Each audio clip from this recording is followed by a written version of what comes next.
Hello everyone, कैसे हो। तो आज अपन लोग स्टार्ट करने वाले हैं क्या थर्मल प्रॉपर्टीज ऑफ मैटर का वीडियो नंबर 2। और आज हम लोग देखेंगे थर्मोमेट्री क्या होता है। थर्मोमेट्री का मतलब हो गया मेजर ऑफ टेम्परेचर। तो टेम्परेचर कैसे मेजर करते हैं, केल्विन स्केल क्या होता है, सेल्सियस स्केल क्या होता है, और उसके बाद फ़ारेनहाइट स्केल आप लोग देखा होगा। केल्विन को हम लोग सेल्सियस में चेंज करते हैं, फ़ारेनहाइट को सेल्सियस में चेंज करते हैं। केल्विन को अगर कैसे सेल्सियस में अगर चेंज करना है या केल्विन को फ़ारेनहाइट में चेंज करना है तो कैसे चेंज करेंगे। तो हम लोग पहले फॉर्मूला याद करते थे, Fahrenheit is equal to 9/5 C + 32। ये सब सारी चीजें हम लोग। तो ये बताइए इसका प्रूफ क्या है, ये आया कहाँ से, ये बताइए इसका लॉजिक क्या है, इसके पीछे इसके बिहाइंड लॉजिक क्या है। ये बता हम लोग कैसे, अगर मान लो अननोन कोई स्केल आएगा तो ये बता वहां पे हम लोग कैसे टेम्परेचर मेजर करने वाले। तो इसी चीज को हम लोग आज पढ़ने वाले थर्मोमेट्री के अंदर। तो थर्मोमेट्री होता क्या है, देखो थर्मोमेट्री क्या होगा अपन लोग के पास, थर्मोमेट्री। थर्मोमेट्री का मतलब होता है, थर्मो का मतलब होता है टेम्परेचर से कोई भी चीज रिलेट होगा, थर्मोमेट्री का मतलब होता है मेजर। तो measurement of temperature is known as thermometry. मतलब थर्मोमेट्री का अगर कोई पूछेगा what is thermometry, measure of temperature, measure of temperature, measure of temperature is known as thermometry. Means temperature जो मेजरमेंट होता है उसको हम लोग क्या बोलते हैं, थर्मोमेट्री बोलने वाले हैं। तो टेम्परेचर का जो मेजरमेंट हम लोग करते हैं, जो मेजर करते हैं टेम्परेचर, उसको हम लोग किससे पढ़ते हैं, थर्मोमेट्री के अंदर पढ़ते हैं। तो हम लोग पहले पढ़ने वाले हैं क्या, अलग अलग स्केल के बारे में।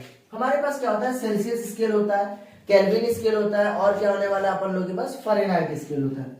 तो पहले हम लोग सेल्सियस स्केल के बारे में, ये बताइए स्केल किस तरीके से बनाई गई। पहले तो ये सोचो ये स्केल किस तरीके से बनाई गई। तो हम लोग बोला गया कि अपन लोग के पास ये स्केल है, लेट सपोज ये क्या होने वाला है, एक स्केल है। मैं बोला कि मान लो ये स्केल है अपन लोग के पास, ये स्केल है, और ये कौन सा स्केल है अपन लोग के पास, लेट सपोज ये है अपन लोग के पास सेल्सियस स्केल। कौन सा स्केल है ये, लेट सपोज सेल्सियस स्केल है ये बताओ सेल्सियस स्केल में हम लोग बोले क्या, जो मेल्टिंग पॉइंट होगा हमारे पास आइस का जो मेल्टिंग पॉइंट होगा, मेल्टिंग पॉइंट ऑफ आइस को, मेल्टिंग पॉइंट ऑफ आइस का मतलब हम लोग क्या बोलने वाले हैं इसको, आइस पॉइंट। क्या बोलेंगे इसको अपन लोग, इसको हम लोग बोलने वाले हैं क्या, आइस पॉइंट। तो आइस के मेल्टिंग पॉइंट को हम लोग बोले क्या, ये 0 डिग्री सेल्सियस पे। जिस टेम्परेचर पे आइस मेल्ट होता है तो हम लोग क्या बोलने वाले हैं, मेल्टिंग पॉइंट। और मैं बोला कि ये तुम्हारे पास 0 डिग्री सेल्सियस पे, 0 डिग्री सेल्सियस पे ये मेल्ट करता है। और ये क्या होने वाला है अपन लोग के पास, 100 डिग्री सेल्सियस होगा। ये क्या होने वाला है, 100 डिग्री सेल्सियस होगा। और इसको हम बोलने वाले क्या, बॉइलिंग पॉइंट ऑफ वाटर। ये क्या होगा, बॉइलिंग पॉइंट ऑफ वाटर को हम लोग बोलते हैं क्या, steam point. Boiling point of water को अपन लोग बोलने वाले हैं क्या, स्टीम पॉइंट। तो इस तरीके से यहाँ पे बोला गया।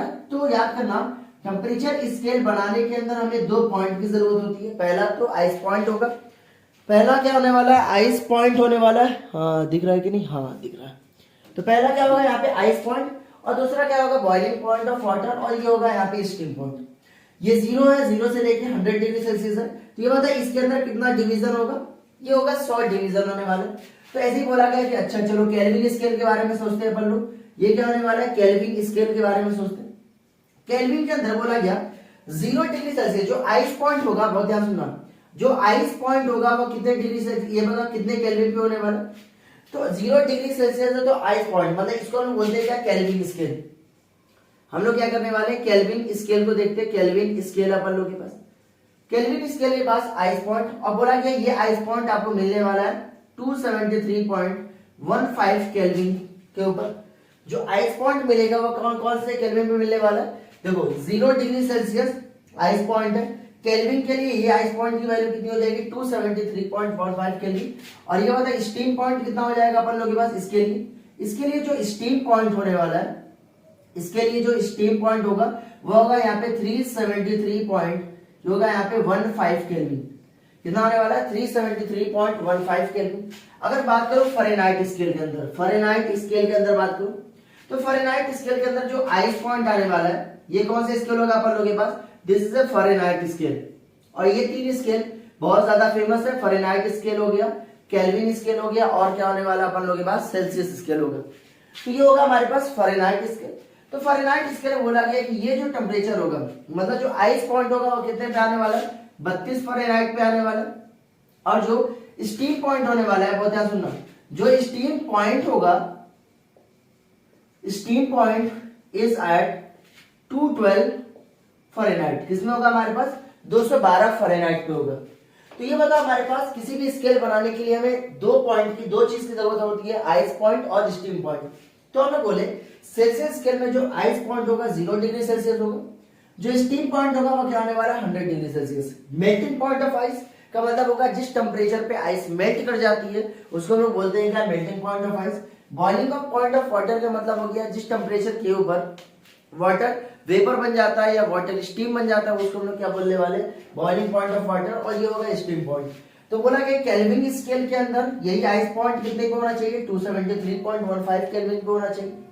स्टीम पॉइंट का क्या होगा हमारे पास? 373.15 केल्विन पे। और for a Fahrenheit scale the ice point is 32 Fahrenheit and the steam point is at 212 Fahrenheit. समझ में आया? ये होगा हमारे पास। तो इसको हम बोलने वाले हैं, सपोज करो इसके अंदर 100 डिवीजन होने वाला है, इसके अंदर भी 100 डिवीजन होगा और इसके अंदर तुम्हारे पास 212 माइनस 32 करने वाले हो तो कितना? 180 डिवीजन होने वाले। अब मैं क्या करने वाला हूँ, सपोज करो अपन लोग क्या करेंगे, मान लो ये अपन लोग के पास कोई एक अननोन वैल्यू है, मान लो यहाँ पे सेल्सियस, ये कितना होने वाला है? सेल्सियस। मैं बोला ये वैल्यू अपन लोग के पास केल्विन और ये वैल्यू क्या होगी अपन लोग के पास? फ़ारेनहाइट। ये वैल्यू क्या होने वाली है अपन लोग के पास? फ़ारेनहाइट। तो बोला गया कि अगर तुम्हारे पास ये रिलेशन निकालना है तो देखा गया हर एक स्केल के अंदर एक वैल्यू आई अपन लोगों के पास, वो क्या होने वाली है? हमेशा कांस्टेंट होने वाली है। इसको लिख लो पहले, उसके बाद मैं रफ करता हूं इसको। तो ये क्या होगा अपन लोगों के पास? अरे यहां तक क्लियर हुआ? यहां तक क्लियर हुआ कि नहीं? अब देखो यहाँ पे अब क्या होने वाला है, अब यहाँ पे तो यहाँ पे सपोज करो बोला गया कि लेट अस सपोज यहाँ पे एक हर एक स्केल के लिए एक चीज हमेशा कॉमन होने वाली है, एक चीज हमेशा फिक्स्ड होने वाली है। क्या चीज फिक्स्ड होगी? यहाँ पे बहुत ध्यान सुनना। रीडिंग क्या होने वाला है अपन लोग के पास? रीडिंग माइनस आइस पॉइंट हर एक स्केल के लिए। आप अपना स्केल बनाओ, आप कोई अपना स्केल बना दो। Reading point minus ice point divide bye क्या होगा? स्टीम पॉइंट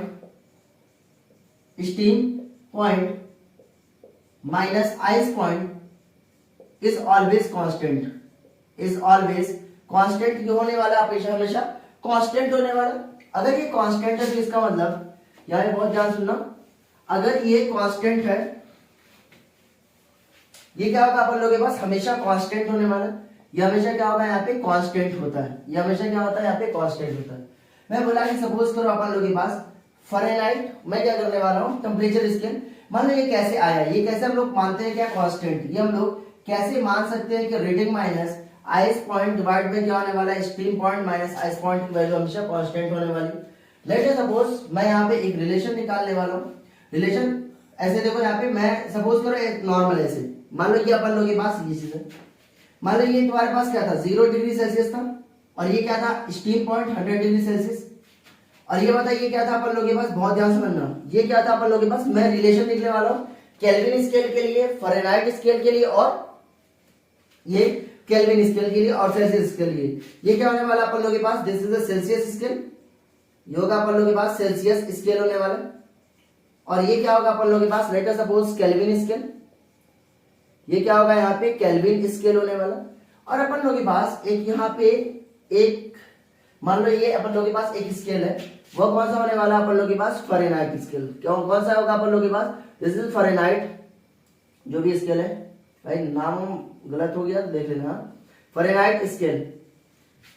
अब देखो केल्विन स्केल के लिए बताओ 0 डिग्री आइस पॉइंट कितना पे होता है हमारे पास? 273.15 केल्विन। और ये किसके लिए होता है हमारे पास? 373.15 केल्विन। ये होता है स्टीम पॉइंट। अब ये होता है फ़ारेनहाइट के लिए क्या होता है हमारे पास? 32 फ़ारेनहाइट होता है और ये होता है 212 फ़ारेनहाइट होता है। क्लियर हो गया? मैं बोला कोई यहाँ पे रीडिंग लेना है तुम्हारे पास सेल्सियस और ये क्या होने वाला है? केल्विन। और लेट अस सपोज ये फ़ारेनहाइट है। अब ये होता है इसके लिए क्या इक्वेशन? ये होता क्या था? Reading minus ice point divide by steam point minus ice point means हर एक स्केल के लिए, फॉर एवरी स्केल, हर एक स्केल के लिए वैल्यू क्या होने वाली है? हमेशा कांस्टेंट होने वाली। फॉर एवरी स्केल, हर एक स्केल के लिए ये वैल्यू हमेशा क्या होने वाली है? कांस्टेंट होने वाली।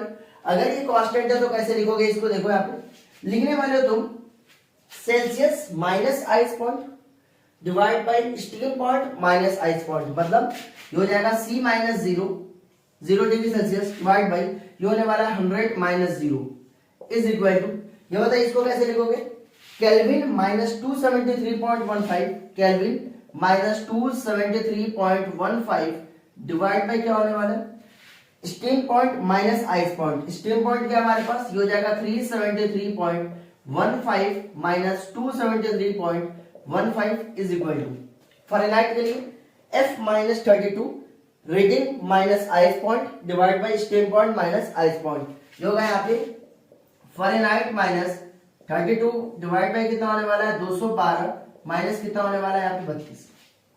और ये वैल्यू हमेशा क्या होगा, हर एक वैल्यू के लिए, ये तुम्हारे पास हर एक स्केल के लिए ये कांस्टेंट होने वाला है। अरे फील आया कुछ, कांस्टेंट होने वाला है। जैसे हम लोग क्या करने वाले, सपोज करो इन दोनों को इक्वेट करो और केल्विन और सेल्सियस के बीच में रिलेशन निकालो। मैं चलो निकालते हैं, c माइनस 0 मतलब c, ये 100 minus 0 means 100 is equal to, ये बताइए कितना आ जाएगा, k minus 273.15 divide by 373.15 minus 273.15, ये कितना आएगा, ये आने वाला है अपन लोगों के पास 100। और ये बताइए ये क्या हो जाएगा, यहाँ पे सॉल्व करो, जैसे ही तुम इसको सॉल्व करोगे, थोड़ा और इसको यहाँ पे सॉल्व कर लोगे, होगा फ़ारेनहाइट माइनस 32, जब इसको सॉल्व करोगे तो कितना आने वाला है 180, 212 में से 32 गया कितना आने वाला 180।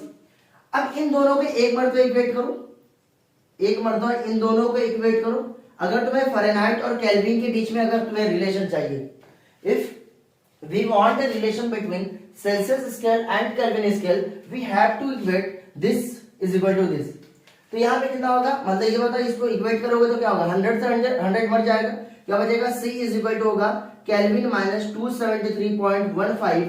और ये बताओ केल्विन को हम लोग कैसे, तो केल्विन का फॉर्मूला है Kelvin is equal to Celsius plus 273.15। याद आया कुछ, ये बताओ ये तुम पढ़ते आ रहे थे, यही तो पढ़ते आ रहे थे ना, केल्विन इज इक्वल टू क्या है, सेल्सियस प्लस 273.15।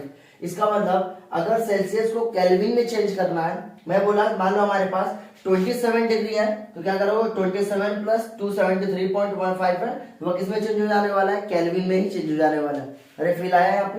अब देखो यहाँ पे सपोज करो मैं बोला जनरली फ़ारेनहाइट और सेल्सियस में रिलेशन बताओ, फ़ारेनहाइट और सेल्सियस के बीच में रिलेशन, तो इन दोनों को इक्वेट करो। इन दोनों को जैसे तुम इक्वेट करोगे c/100 इज इक्वल टू, ये होगा f माइनस 32 डिवाइड बाई कितना होगा यहाँ पे 180। अरे याद है 9th वगैरह या 10th वगैरह में हम लोग पढ़ते थे, Fahrenheit is equal to 9/5 c plus 32। और देखो ये इससे खत्म, ये कितना होगा 2 5 10 और ये हो जाएगा 2 9 18, ये कितना हो जाएगा 9/5 c is equal to f minus 32। और ये बताओ फ़ारेनहाइट की वैल्यू कितनी आ जाएगी यहाँ पे 9/5 c प्लस 32 आने वाला है कि नहीं, तो फ़ारेनहाइट की वैल्यू कितनी आ गई हमारे पास 9/5 c प्लस 32। क्या आ रहा है क्या वीडियो, अपन लोग देखते हैं। सही है। ये बताइए कितना आ गया हमारे पास, फ़ारेनहाइट और सेल्सियस के बीच में रिलेशन कितना आ गया, Fahrenheit is equal to 9/5 c plus 32। और ये होगा हमारे पास, याद करना ये चीज हमेशा, कोई भी बोले थर्मोमेट्री का मतलब क्या होगा, ये चीज reading minus ice point divide by steam minus ice point. मतलब आप अपना भी स्केल बना सकते हो, उसमें कोई भी दिक्कत की बात नहीं है। हो सकता है एक र्यूमर स्केल है, रैंकाइन स्केल है, ये ज्यादा फेमस नहीं है, इसके ऊपर एक सवाल अपन लोग करेंगे, तो कुछ कन्वर्जन कर लेते हैं अपन लोग, कुछ कन्वर्जन यहाँ पे कर लेते हैं। ये चीज समझ में आया। तो हम लोग को स्केल बनाने के लिए 2 पॉइंट की रिक्वायरमेंट होती है, आइस पॉइंट और स्टीम पॉइंट। हमें अगर पता हो जाए तो हम लोग रीडिंग बहुत आसानी से निकाल सकते हैं। देखो यहाँ पे कैसे, मैं बोला कि 4 कन्वर्जन, देखो यहाँ पे मीन्स तुम्हारे पास find temperature in Kelvin and Fahrenheit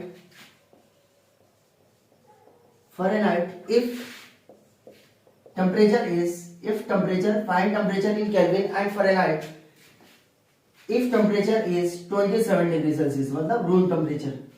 ये बताइए कितना आ जाएगा अपन लोगों के पास सॉल्यूशन। देखो ये होता है सॉल्यूशन कैसे करोगे, यहाँ पे सॉल्यूशन अपन लोगों को पता है, ये होता क्या है केल्विन और फ़ारेनहाइट। तो ये तुम्हारे पास सेल्सियस दिया हुआ है और केल्विन में मेरे को चेंज करना है। ये होता है अपन लोगों के पास एक रिलेशन देके केल्विन इज इक्वल टू कितना होगा सेल्सियस प्लस 273.15 हुआ कि नहीं। अभी होता है केल्विन इज इक्वल टू कितना आ जाएगा, सेल्सियस की वैल्यू कितनी है 27 डिग्री और ये होगा हमारे पास 273.15। तो केल्विन की वैल्यू कितनी आ जाएगी 27 प्लस 273, ये आ जाएगा अपन लोग के पास 300.15 केल्विन आने वाला है कि नहीं। ये बता अगर सेल्सियस स्केल में अगर टेम्परेचर 27 डिग्री सेल्सियस है, ये तो केल्विन स्केल में टेम्परेचर कितना होगा 300.15 केल्विन होने वाला है। यहां तक क्लियर हुआ क्या? ये हुआ अपन लोग के पास फर्स्ट पार्ट।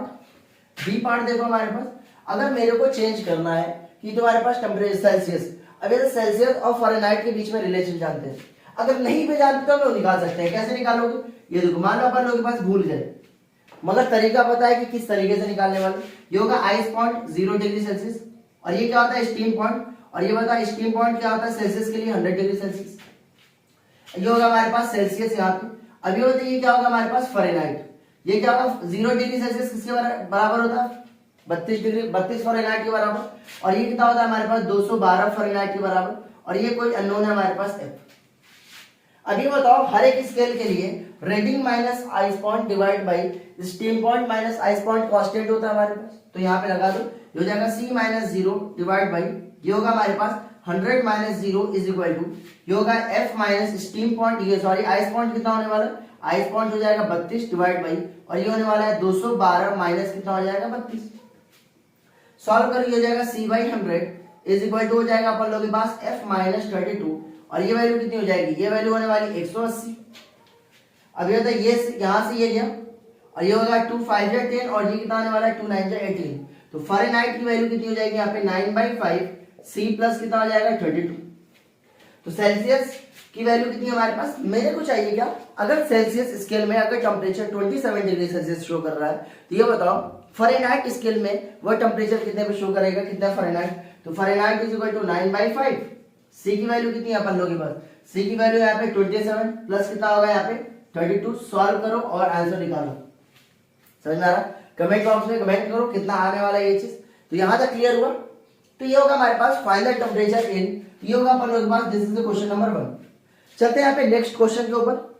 देखो यहाँ पे कैसे कैसे क्वेश्चंस आ सकते हैं इसके अंदर, थर्मोमेट्री के अंदर कैसे कैसे क्वेश्चंस आ सकते हैं। हो सकता है कि एक मेरे को नया स्केल दिया जाए, हो सकता है एक मेरे को नया स्केल दिया जाए, तो एक नया स्केल बनाते हैं अपन लोग। ये होगा हमारे पास क्वेश्चन नंबर 2। क्या होने वाला है, क्वेश्चन नंबर 2 होने वाला है। मान लो बोला कि अपन लोगों के पास, मान लो एक आतिफ नाम का लड़का है अपन लोगों के पास, आतिफ नाम का एक लड़का है, वह बोला एक स्केल बनाने वाले, एक स्केल वह बनाया, एक स्केल उन्होंने बनाया भाई साहब आतिफ साहब ने, और बोला कि ये स्केल को हम लोग नाम देते हैं, क्या नाम देते हैं, इस नाम है अपन लोगों के पास, इसको बोलते हैं क्या, र्यूमर स्केल। र्यूमर स्केल बोलने वाले, क्या होगा अपन लोगों के पास, ये होगा यहाँ पे र्यूमर स्केल। अब ये होता है ये जो र्यूमर स्केल आतिफ ने बनाया, तो बोल रहा है कि आतिफ बोल रहा है क्या, जो इसका आइस पॉइंट होगा, बहुत ध्यान सुनना, जो र्यूमर स्केल का जो आइस पॉइंट होगा, आइस पॉइंट होने वाला कितना 0 डिग्री र्यूमर होगा अपन लोग के पास R, और ये होता है जो स्टीम पॉइंट उन्होंने डिसाइड किया भाई साहब आतिफ ने, ये होगा हमारे पास स्टीम पॉइंट कितना होने वाला है, ये हो जाएगा 18 डिग्री R। समझ में आ रहा है? तो ये होगा हमारे पास जैसे 0 डिग्री सेल्सियस होता है, वैसे यहाँ पे 0 डिग्री R है, और ये कितना होने वाला है 80 डिग्री R होने वाला है। आतिफ एक मेरा स्टूडेंट है, समझ में आ रहा है? सपोज करो वह स्केल बनाया, और ये होगा rumour scale, ice point 0 degree R है, और स्टीम पॉइंट कितना होगा 80 डिग्री R।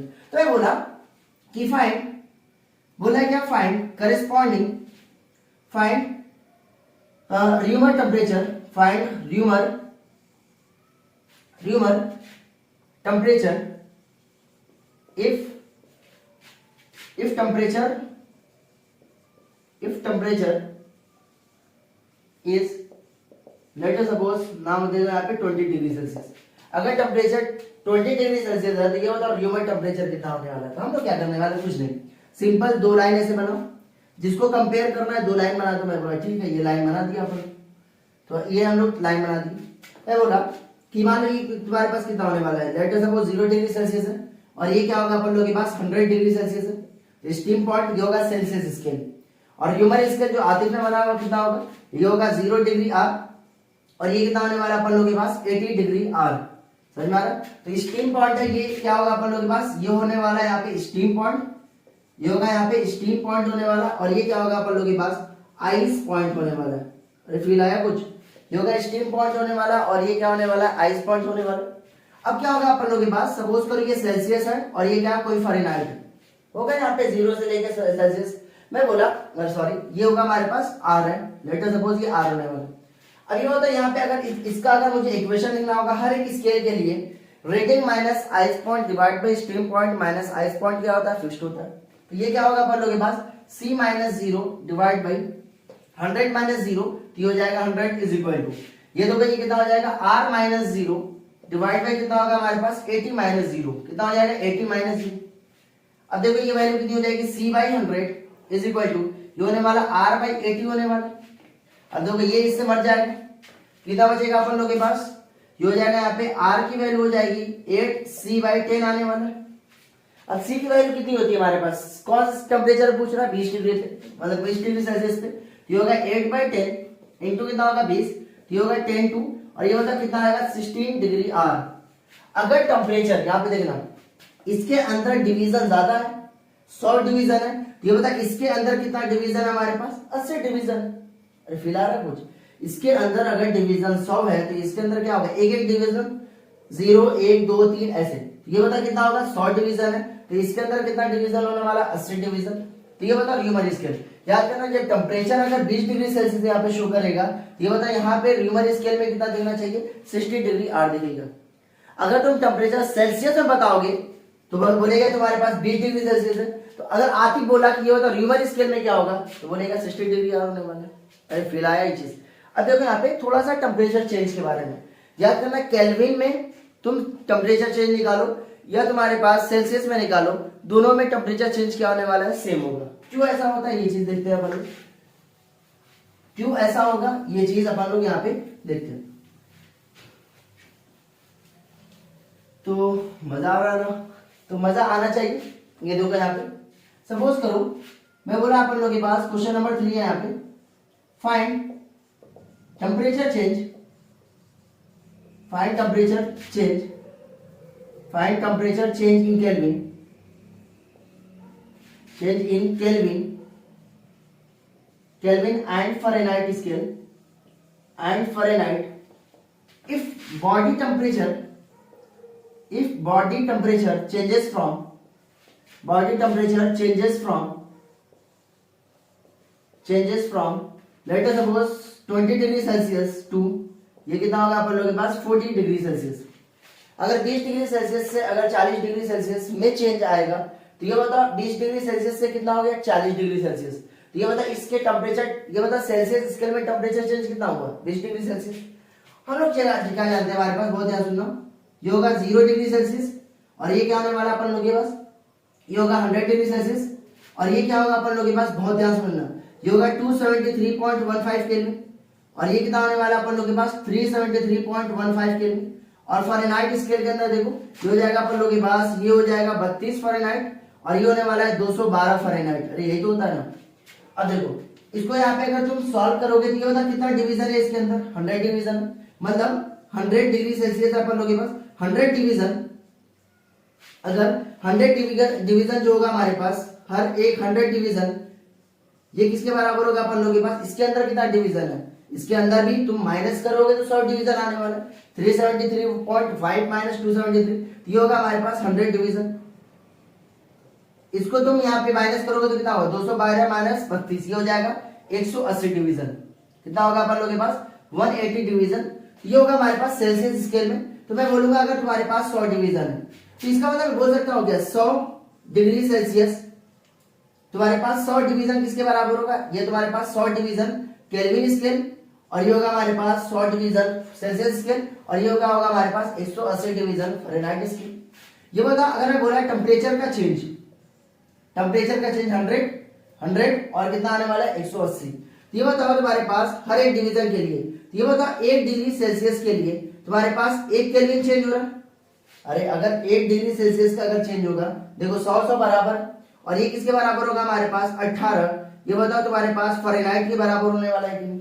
इसका मतलब एक चीज याद करना, टेम्परेचर चेंज केल्विन और सेल्सियस में क्या होने वाला है, केल्विन और सेल्सियस में क्या होगा सेम होगा, मगर ये बताओ सेल्सियस और फ़ारेनहाइट में क्या होने वाला है। तो ये बताओ टेम्परेचर चेंज कितना होगा 20 डिग्री से लेके 40 डिग्री सेल्सियस हो रहा है, इसका मतलब यहाँ पे टेम्परेचर चेंज कितना हुआ, टेम्परेचर चेंज आने वाला है यहाँ पे 20 डिग्री सेल्सियस। और मुझे पता है कि 1 डिग्री सेल्सियस में जो चेंज आता है वही तुम्हारे पास किसके बराबर होगा 1 केल्विन के बराबर होगा। तो ये मतलब 20 डिग्री सेल्सियस में कितना चेंज आया होगा, 20 डिग्री में मतलब 20 केल्विन का चेंज आया होगा। मैं बोला था केल्विन और सेल्सियस में निकालो, चेंज सेम होता है। यहां तक क्लियर हुआ? चेंज क्या होने वाला अपन लोग के पास? सेम होने वाला है। अगर बोला कि मान लो सपोज करो फ़ारेनहाइट स्केल के अंदर ये होता है 8 डिग्री सेल्सियस, कितने तुम्हारे पास फ़ारेनहाइट के बराबर होगा? मतलब 18 फ़ारेनहाइट के बराबर। अरे एक डिवीजन 18 डिवीजन के बराबर होने वाला। एक डिवीजन सेल्सियस स्केल का किसके बराबर होगा? 18 डिवीजन का। ये बता कितने डिग्री का चेंज आ रहा है? 20 डिग्री का। तो यहाँ से 20 से मल्टीप्लाई कर दो, 20 डिग्री सेल्सियस किसके बराबर होगा? 20 इंटू 18 फ़ारेनहाइट। ये हो जाएगा अपन लोगों के पास, ये हो जाएगा 360 फ़ारेनहाइट होने वाला है। तो इसका मतलब तुम्हारे पास चेंज, सॉरी ये कितना चेंज आएगा? 212 माइनस 18, 1 डिग्री सेल्सियस पे चेंज कितना आ रहा है हमारे पास? Sorry 1.8 guys, 1.8। ओके, इसके अंदर कितना आने वाला? 1.8। तो ये होगा 1.8। तो ये पॉइंट से ये बढ़ेगा, कितना आने वाला है? 36 फ़ारेनहाइट। कितना आने वाला है? ये 36 फ़ारेनहाइट। याद करना, अगर 20 डिग्री सेल्सियस से अगर 40 डिग्री सेल्सियस में चेंज कितना आ रहा है? 20 डिग्री सेल्सियस का। ये बताओ सेल्सियस स्केल के अंदर कितना डिवीजन है? 100 डिवीजन। केल्विन के अंदर भी 100 डिवीजन है, और इसके अंदर कितना है? 180 डिवीजन है। 180 डिवीजन है हमारे पास। अब ये बताओ, अगर 100 डिग्री सेल्सियस मतलब 100 डिवीजन तुम्हारे पास ये केल्विन के 100 डिवीजन के बराबर होगा। मतलब अगर 1 डिग्री सेल्सियस का चेंज अगर केल्विन के अंदर हो रहा है तो वही 1 डिग्री सेल्सियस, ये 1 डिग्री सेल्सियस अगर तुम्हारे पास सेल्सियस यहाँ पे सेल्सियस स्केल में हो रहा है, तो ये बताओ 1 केल्विन चेंज तुम्हारे पास उसके बराबर होने वाला है कि नहीं? तो ये दोनों ऑलमोस्ट क्या होने वाले हैं? इक्वल। इस तरीके से क्वेश्चंस आ सकते हैं। ये हुआ पूरा अपन लोग के पास टेम्परेचर स्केल के बारे में। तो अपना अगला वीडियो होने वाला मीन्स थर्मल एक्सपेंशन क्या होता है, अल्फा क्या होता है, बीटा क्या होता है और गामा क्या होता है। तो पढ़ते रहो। All the very best.